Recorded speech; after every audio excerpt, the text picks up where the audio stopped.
Okay, so I'm here with DJ Tati, but I'm gonna ask her to elaborate on her music.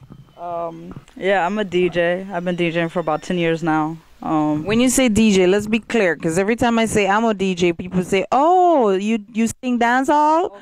All right, be clear to them. I am a DJ with records and scratching and I'm a DJ. Not. How long you been DJing? About 10 years. Well, I got serious about 10 years ago. But I've been DJing since I was a kid.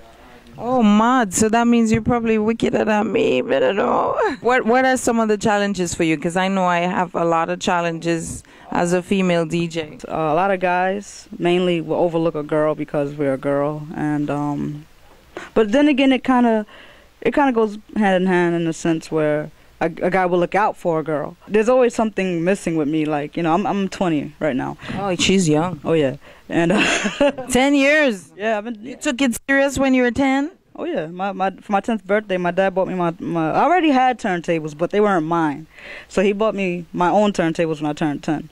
So What's booking like for you? bookings. I didn't get booked till I was around 12, 13. And I mean, they were always family parties. They were always backyard parties or whatever. You know, nothing serious until I was probably like 15. That's when I got. I know you wasn't in the clubs at 15. No, I just got in the clubs last year.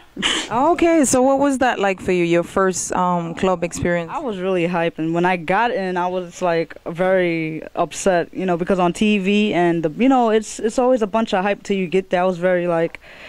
You know, like backyard parties are better than this. Like, you know, I guess it was, you know, the other DJs that was playing, but it was also the vibe that I got. Like, Do you talk while you're still? Yes, yeah.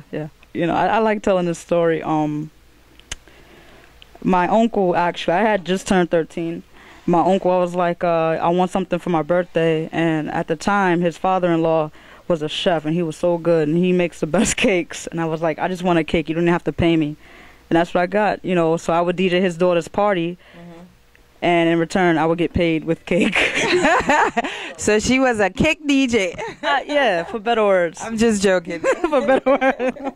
I mean, but that's how it started. You know, it wasn't even about the money. Do you have any particular female DJ that you look up to and say, yes, she's great, I want to be like her, I want to reach where she is? I mean, of course, there was, you know, there's Jazzy Joyce, Coco Chanel. Of course, I look up to them. But, you know, when I first started DJing, there was one DJ that I really wanted to be like. Her name was DJ K Swift. I don't know if you ever heard of her. She's from Baltimore, and she had, like, pioneered the Baltimore club music. She had passed away a couple of years ago, though. Oh. Yeah, and once, you know, that kind of touched me in a sense, because that was in that prime time, and I was, like, you know, full force DJ. So when she passed away, that kind of gave me more momentum to do it. And so I would say her out of all of them. Okay. So what's your vision for yourself as a female DJ? How far do you want to go with it? And what are some of the things that you're willing to do to get to where you want to go? Well, I mean, my ultimate goal right now is FM radio, whether it's on Hot 97 or any radio that's mine too. Syndicated radio, whichever, you know. Because right now I'm on online radio. It's not a problem, but you know, I want to be on a bigger platform. And right now, for like the past year, I just been like doing mixtapes. I actually brought some with me, but give me one. I'll take it. Okay, cool. But you know, I also been hitting the streets since like the summer, literally hitting the pavement, traveling to different states, giving out what do you call those, flyers, and, you know, giving out mixtapes, and it's been working. And also using the social networks to build my buzz, which has helped. I don't know what I would do without that, especially Twitter. Oh, you have a website. What's the site? DJTati.com. That's DJTATI.com, and that's my biggest investment. So if you can, check it out. And so Tati, is that why they call you DJ Tati? I'm just curious. My real name is Tatiana, and I have a lot of stories, but I didn't always call myself Tati. When I was a kid, I don't know, I heard it somewhere. It was on the radio, and it was like a DJ named DJ Oreo. And I was like, wow, I want that name, so I took it and ran. And but then after a while, the first thing people were saying is Oreo? Oreo, like the cookie. And my dad was like, that's really corny. You gotta come up with something more, you know. And I was like, you know, for maybe a good year, I would say between the ages like 16 and 17, I was juggling different names, you know. And then, you know, I was like, you know, let me just call myself Tati. Everyone calls me that. That's my name. I'm not gonna forget it, you know. So, and it just stuck.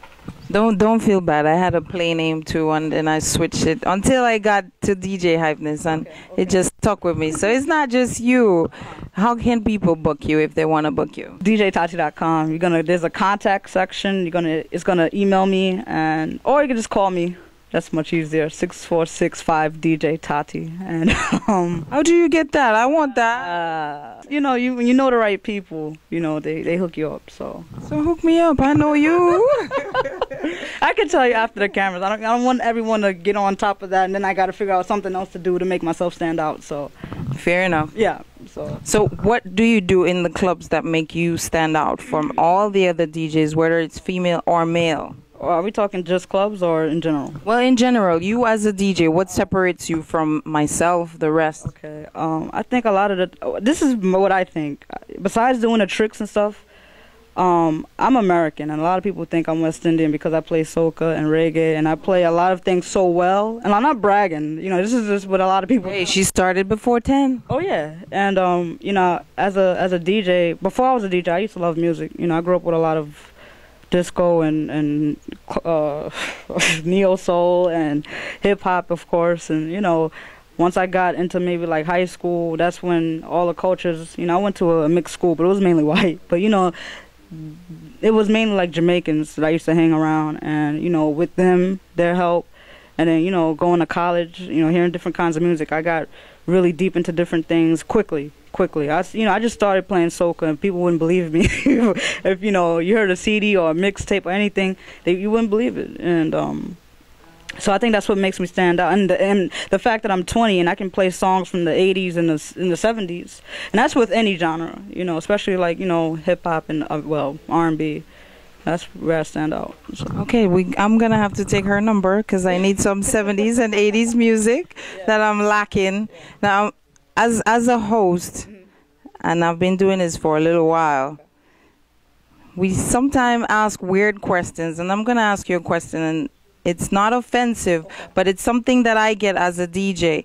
Every time they hear me on the radio, when they see me in person, they say, "Oh, you're a DJ? You sure you're a DJ?" When you go out as a DJ, does image play a role in your bookings? I think, yeah, definitely. Especially, this whole industry is male dominated. So if you're a sex symbol, they're going to look at you with the tongues out and everything like that. Like, they're going to fiend over that. And I think that's not me. I'm not going to be something I'm not. Right. To get booked. And I know it sounds crazy because No, it doesn't. I do love the money, but I'm not willing to change myself for money, for anything really. So that's true. I applaud that. I applaud that. Somebody applauded in the back. I applaud that because Jazzy Joyce is big, and she still wear her. She is who she is, and she still gets booked. Yeah. She's very casual with it. So, but yeah, I mean, there's a lot of girls and guys as well. I don't know too many, but that are willing to be something else just to get booked, and I think that's pitiful. It's just not me. The most I can say is just if you're willing to do that, you gotta really back it up. I agree with her. That's DJ Tati, DJ Hypeness, Backyard TV. Keep it locked, all right?